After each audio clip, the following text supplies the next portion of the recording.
doit-on distinguer les trois vœux de leur religion et leur esprit? On pourrait dire ce à quoi ils sont censés conduire intérieurement. Eh bien, la réponse est oui.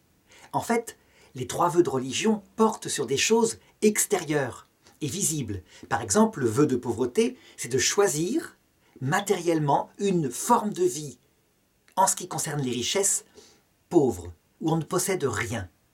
Mais évidemment, ce vœu-là fait référence à autre chose. Il y a un esprit qui est un but, qui doit conduire à cela. Ça veut dire un détachement par rapport aux richesses, qui là serait d'ailleurs plutôt de l'ordre du précepte évangélique. Il est évident, dit Jésus, qu'on ne peut pas servir deux maîtres, Dieu et l'argent, et donc que tout chrétien sans exception doit se détacher de l'amour des richesses. Mais le vœu en lui-même, eh bien, il porte sur une forme par rapport à la richesse, une forme qui ne correspond pas d'ailleurs aux familles, qui elles doivent bien avoir quelques richesses pour élever leurs enfants. C'est d'ailleurs pareil pour le vœu de chasteté. Le vœu de chasteté, sa matière, c'est évidemment l'acte sexuel. On n'a pas d'acte sexuel dans le vœu de chasteté.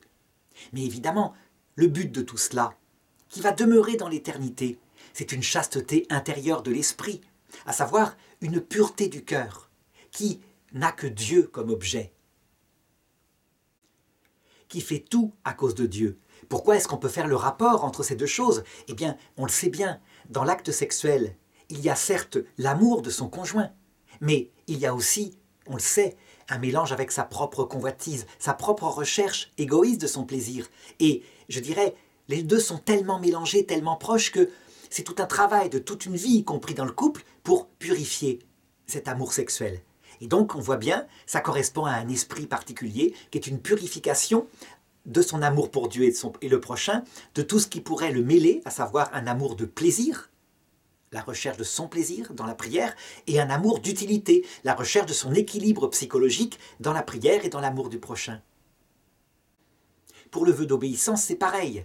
Matériellement, on promet d'obéir à un supérieur dans telle communauté qu'on a choisie, en ce qui concerne tous les ordres qu'il pourra donner au fort externe, c'est-à-dire dans l'activité extérieure, évidemment. C'est un choix très intelligent, très profond, qui consiste à remettre sa volonté totalement pour certains points.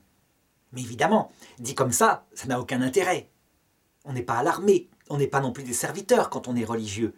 Le but, évidemment, c'est un renoncement à sa propre volonté, en vue de mourir à soi-même. Donc, l'acquisition de ce qu'on pourrait appeler une kénose. Ça veut dire, comme disait Jésus, si le grain de blé tombé en terre ne meurt pas, il reste seul. Mais s'il meurt, il porte beaucoup de fruits. Donc le but, c'est, évidemment, ces qualités indispensables pour voir Dieu face à face, qu'on essaye d'accélérer par ce vœu d'obéissance.